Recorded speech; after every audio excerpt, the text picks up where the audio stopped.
This song is called The Shuckin' of the Corn. I have a ship on the ocean, lined with silver and gold.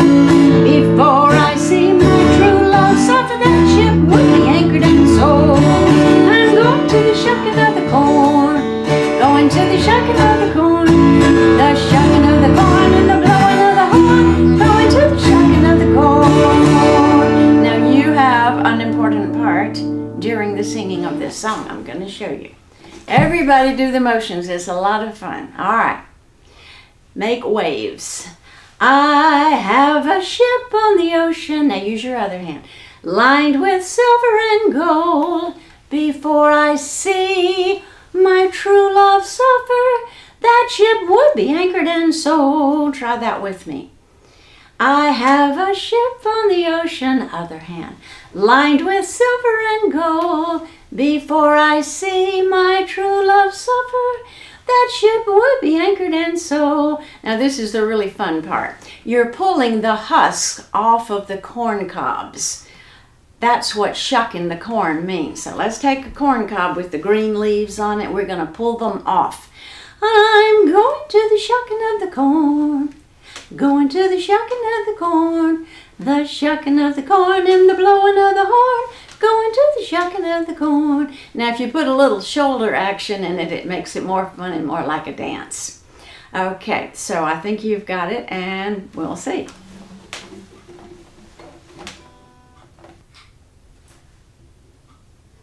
I have a ship on the ocean, lined with silver and gold.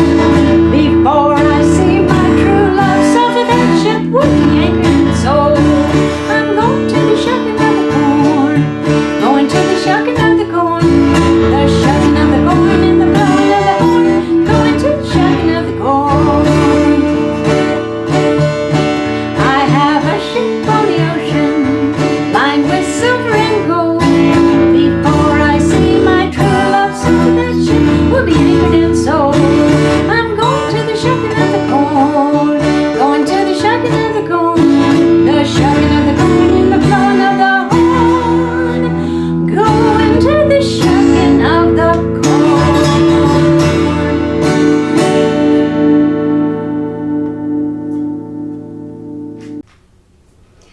This program is entitled Jug Band Jump Jive, and it's named after a jug. A jug band is called a jug band because a jug is one of the instruments, and what you do is you blow into the opening of the jug. I'm going to do the best I can, but I can't make a very loud sound. It might be that someone else can make a much louder sound than that, but that is why the band is called a jug band. The idea is the instruments are instruments you could make yourself rather than buying them online or in a store. And a lot of these kinds of instruments came from people that lived in the mountains years ago and didn't have access, obviously, to online or to stores. So they just made their own things, and they're very clever. This one I particularly love. This is chickens pecking on kernels of corn. There are 4 chickens, and in the middle are the corn kernels, and they're pecking. Each chicken is attached to a string, and the strings come down and they have a weight on the end. So when you swing the weight around, the chickens peck the corn. It goes very well with one of my songs, Chickens Growing on Sourwood Mountain, which we'll sing a little later. All right, these are the spoons. Now, these spoons sound like this. These I bought in a store, I have to confess. These look like regular spoons, but they are together with a plastic piece. But you don't have to have that. You can do it with regular spoons. And let's see, you put your finger in there like that to secure the spoons, and then I bet you can do it much better than I can. But that's the idea of that. Very similar are these little wooden paddles. See, somebody who knows how to make things out of wood could make these little wooden paddles and then shellac them. They look nice. And then you play it the same way as the spoons. You put your finger in between them like that, and then... All right. This is an instrument that is made out of wood, and it has metal coming out with little balls. It makes a lot of noise. You shake it like this. All right. And these are maracas. You've seen maracas before. They look to be made out of gourds. Gourds are vegetables that are probably too bitter to ever eat, but people dry them out and make things out of them. And these were made into maracas. So what they do is dry them out, remove whatever's inside, and put some peas in there, and that's what makes the noise. And then they put a handle on it and then paint it to look very attractive. Now, one of the funniest ones that I've found is this one. It's made out of wood, and then it's bound together down here. And there are 3 wires, 1, 2, 3. Now, threaded through the wires to make the noise is funny. They are bottle caps that somebody has hammered to make them perfectly flat and drilled a hole in the middle so they could go onto the strings. And it makes a very good rattling sound. That was very clever for somebody to figure out how to do that. Oh, and let's see, one of my favorites, Cornstalk Fiddles. Now, a cornstalk fiddle is a precious thing. They are made out of dried cornstalks. This is the fiddle, and this is the bow. So if you're going to play a cornstalk fiddle, the first thing you do is tune the fiddle very carefully so that you know it's going to sound just right. And then you put it under your chin just like any other fiddle. My collar is getting in the way. And then you play it with your bow.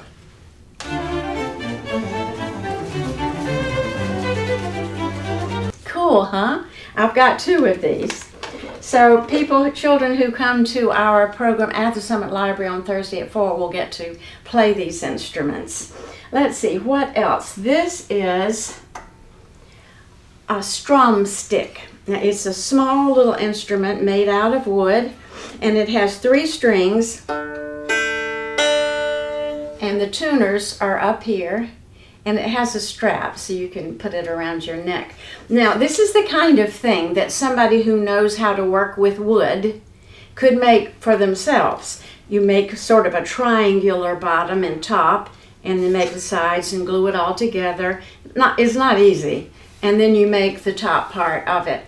This one was actually made by a New Jersey instrument maker whose name is Bob McNally, and he's very talented. But this is an example of what a person could make for themselves. The ones I've seen that are like handmade guitars are much more simple than that. They just make kind of a wooden box, hollow, with cut a hole in it, and then attach a stick to it with strings. So it's easier than this beautiful thing that Bob McNally made. And I think I have explained everything to you.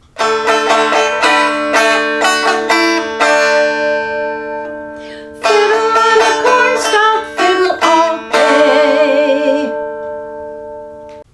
This instrument is called a limberjack. It's all made of wood. This piece of wood you sit on, and it's quite a thin, pliable piece of wood that bounces well. And then the limberjack itself is a doll, and the legs have parts, and you can see how the arms are attached. So when you're ready to play it, you put the limberjack out here and bounce the paddle.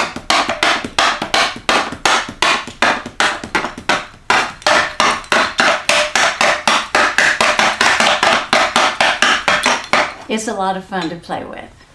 Now I'm going to show you the washboard. Now this jug band instrument is a washboard. People used washboards to scrub really dirty clothes to get them clean. They would take the clothes with the stains and the soap and scrub them like that. Now to play a washboard in the jug band, you can use 2 spoons and use any rhythm that goes with the song.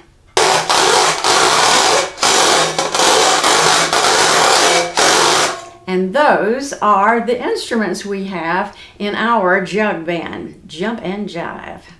Wish I had a little jug band of my own. Wish I had a little jug band of my own. Play all my favorite songs that everybody will sing along. I wish I had a little jug band of my own.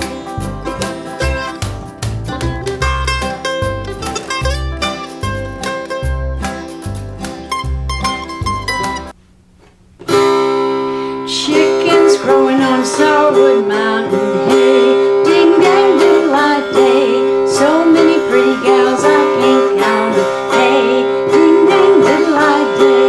My true love is a blue-eyed daisy, hey, ding dang daylight day.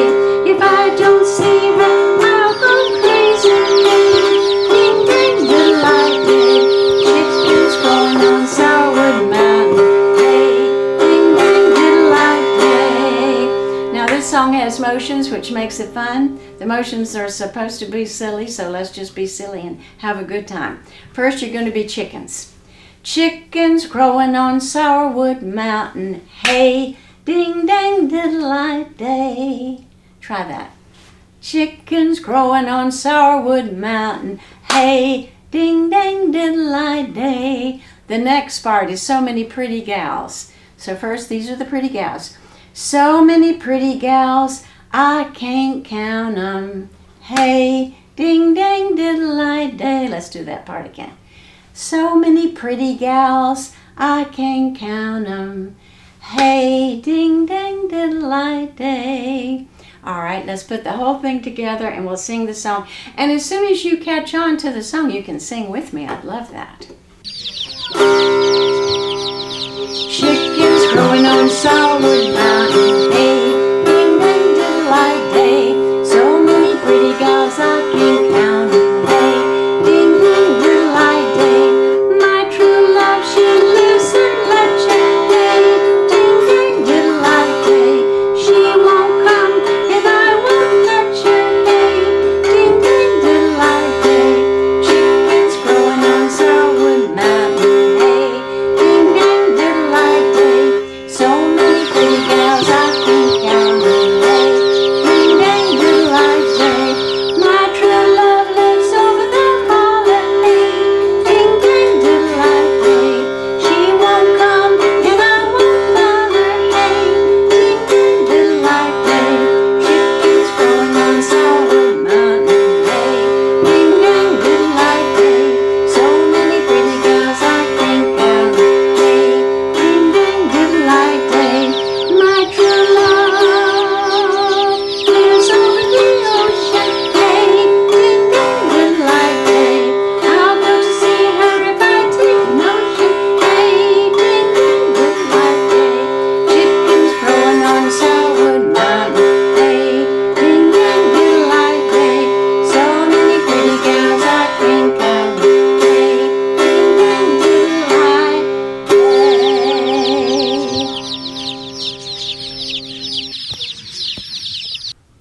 This book is entitled The Old Man Who Loved to Sing, and the writer and illustrator is John Winch.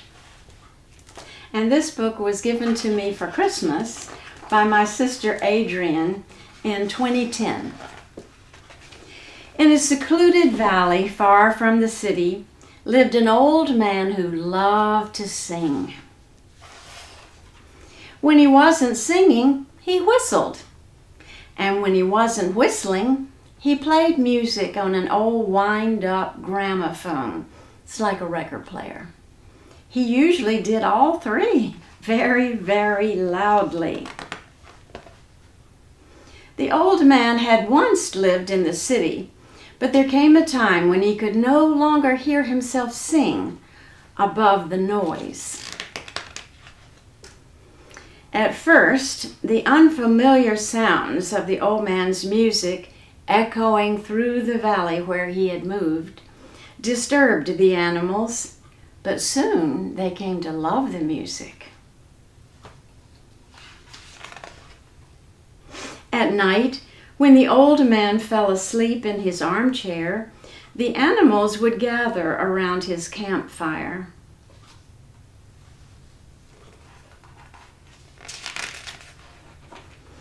As the years passed, the old man grew forgetful, as people sometimes do, much to the delight of the sparrows. You can see that the sparrows are stealing a little bit of his hair to make their nests cozy. And the possum doing the same thing. And the wombats.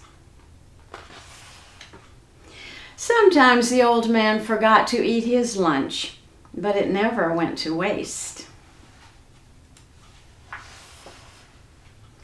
One day, he forgot to sing. He forgot to whistle. He even forgot to play music on the old wind-up gramophone. The old man knew something was missing, but he couldn't remember what it was.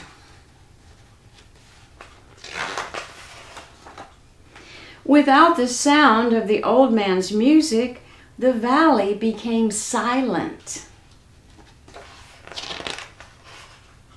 The kangaroos, disturbed by the silence, began to beat their tails softly in the dust.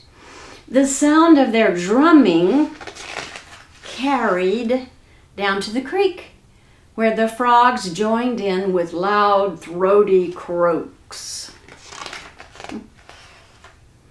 The birds heard their call and burst into song.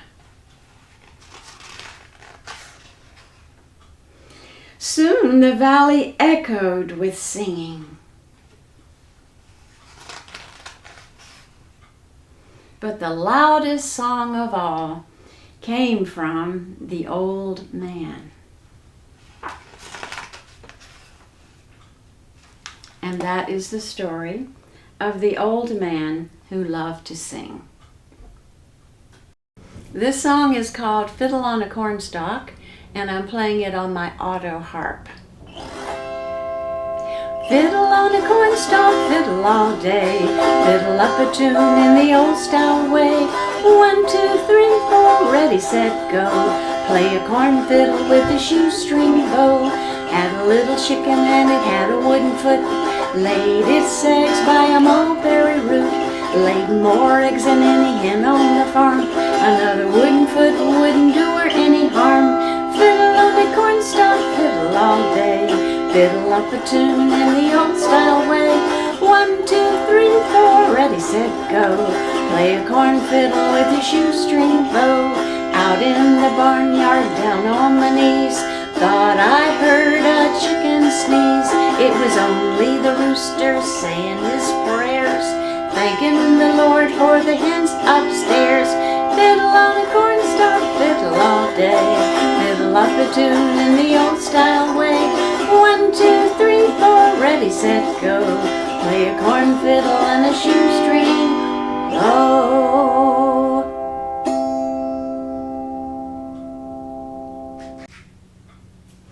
The next story is entitled Jack and the Robbers, and it's about Jack, not Jack and the Beanstalk. This Jack is Jack from the Appalachian Mountains, and he has many adventures in this book entitled The Jack Tales.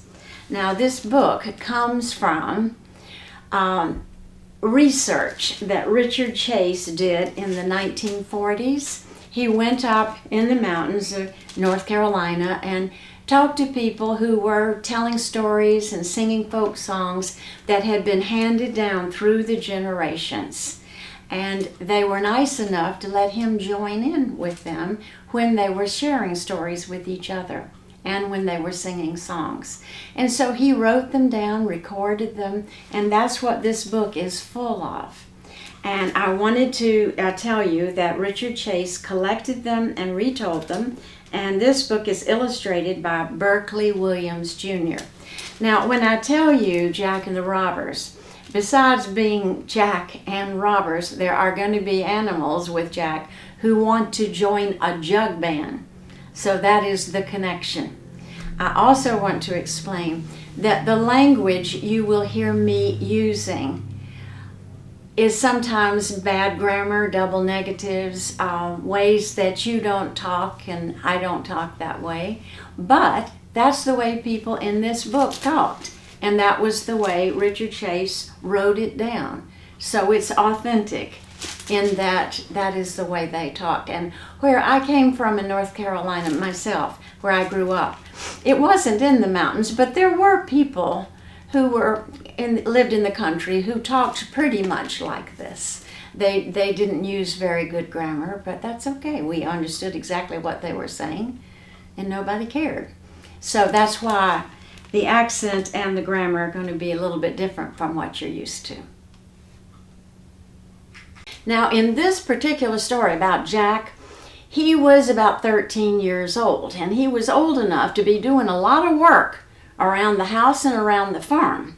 His mama and his daddy taught him how to do all kinds of hard work around the farm and around the house. But Jack didn't like doing that too much, and the thing he hated most of all was chopping wood. So one day, he decided just to slip on off and go to the nearby town called Flat Rock, where he heard that some people were putting together a jug band, and he wanted to be in a jug band. So he took his spoons and put them in his pocket. He knew he could play spoons real good.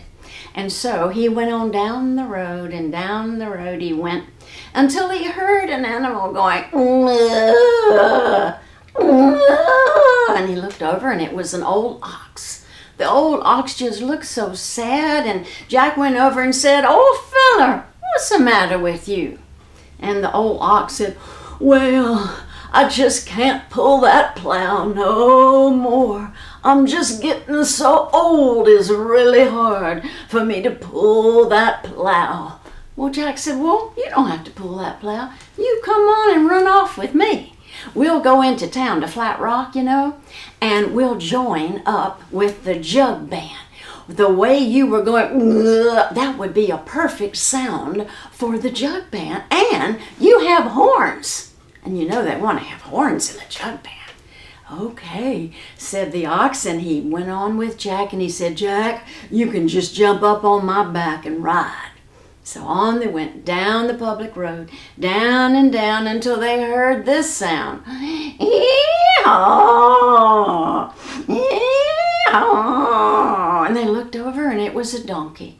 And the donkey was just so mournful and so sad. Jack said, "Old fella, what are you so sad about?"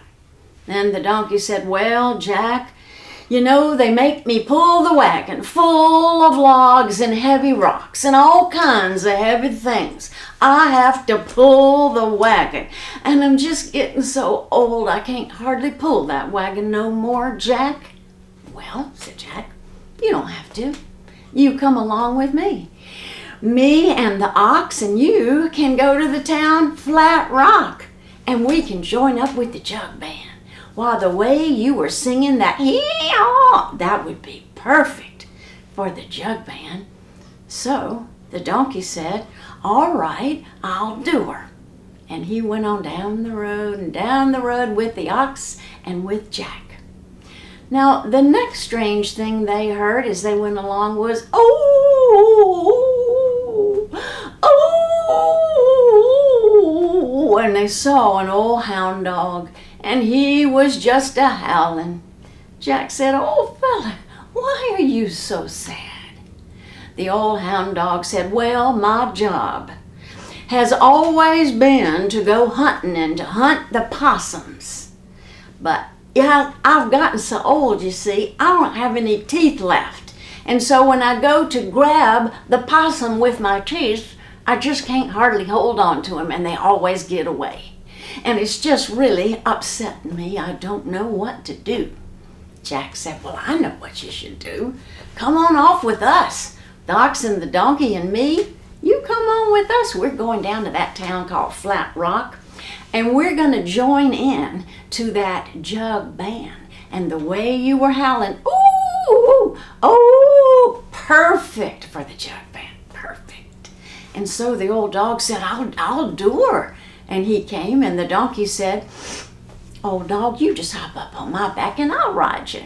Jack helped the old dog up onto the donkey's back, and on down the road they went, on and on and on, till they heard meow, meow, and it was an old cat. And Jack said, oh, poor feller, why are you so sad? And the cat said, well, my job has always been to catch rats in the barn, and now my teeth are so bad that I can't hardly hold on to no rats no more, and I just don't know what I'm going to do. I know what you can do, said Jack. You come on with us. The ox and the donkey and the dog and me and you. We'll all go to that town, Flat Rock, and we'll join up with the jug band. And that high soprano voice you were singing, meow, perfect. We need a high part. And so the cat said, I'll do her.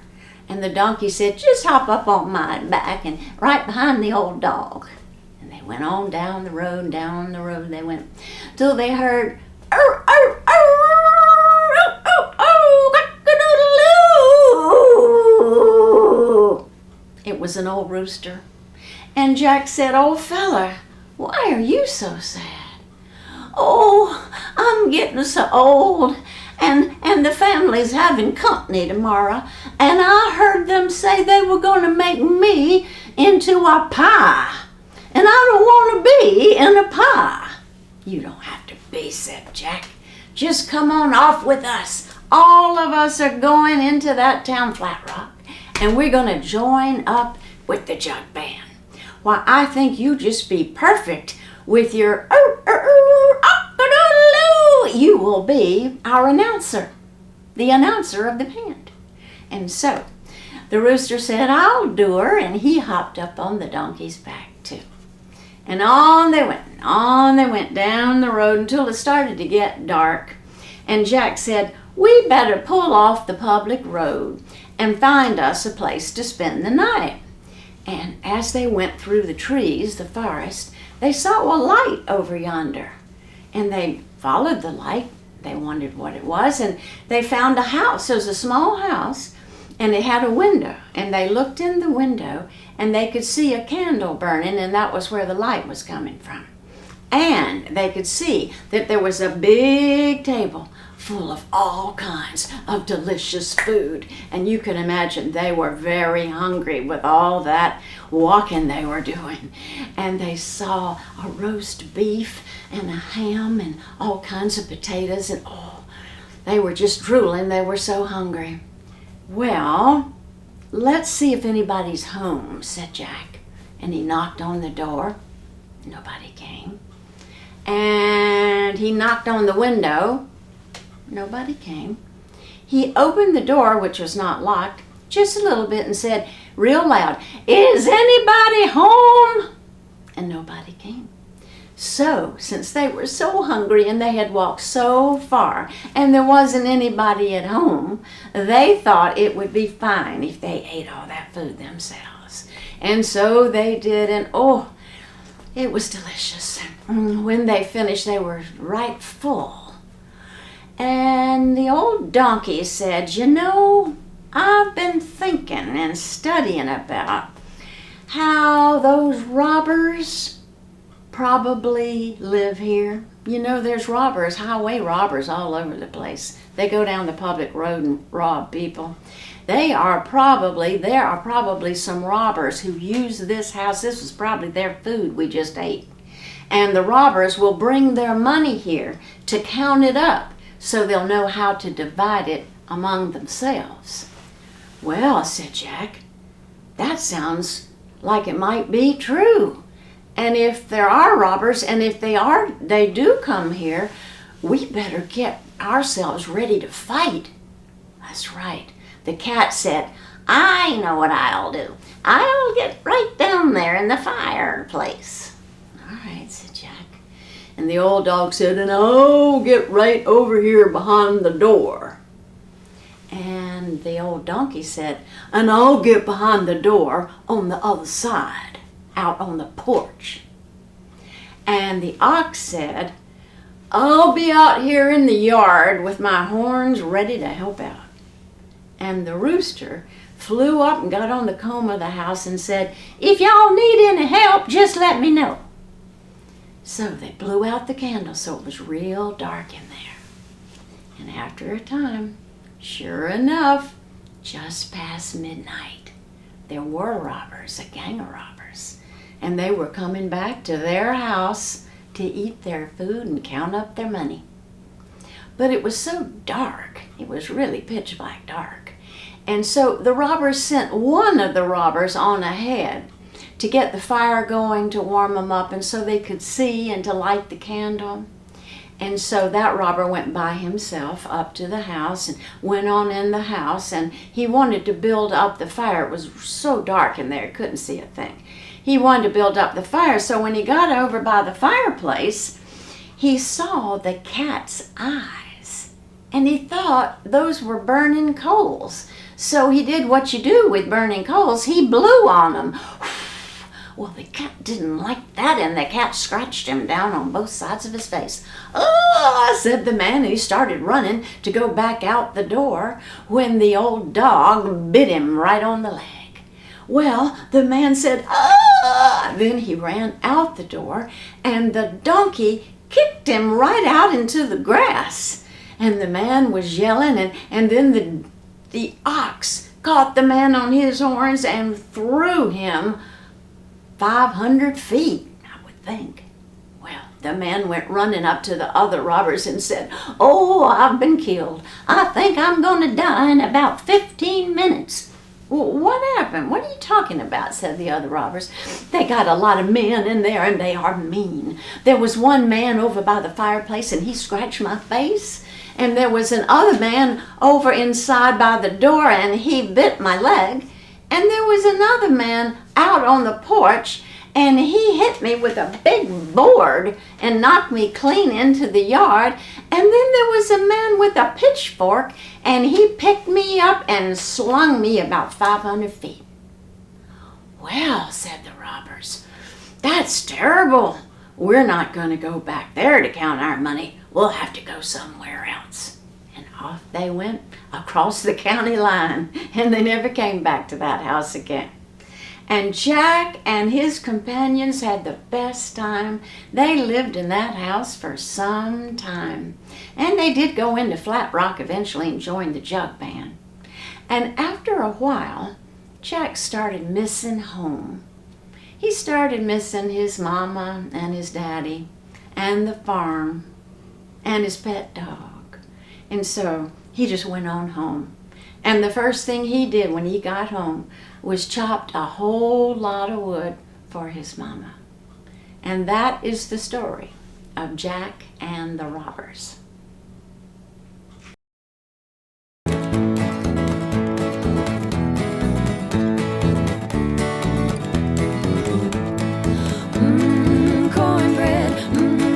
Cornbread, sure as you're born, I said, Grandma Myrtle's cornbread. Jack's mama, she made cornbread, my mama, she did too. But Grandma Myrtle's cornbread, delicious, hallelujah. Cornbread, good old cornbread, sure as you're born, I said, Grandma Myrtle's cornbread. One day Grandma made cornbread, she baked it in a pan. But Daisy dog had not been fed, she ate it, then she ran. Cornbread, good old cornbread, sure as you're born, I said, Grandma Myrtle's cornbread.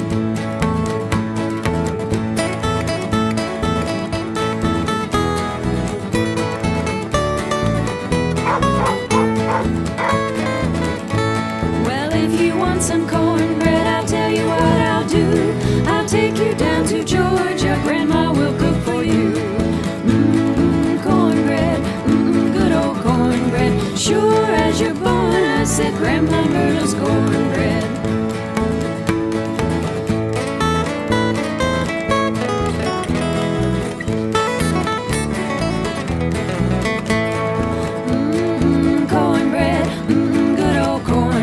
Sure as you're born, I said, Grandma Myrtle's cornbread.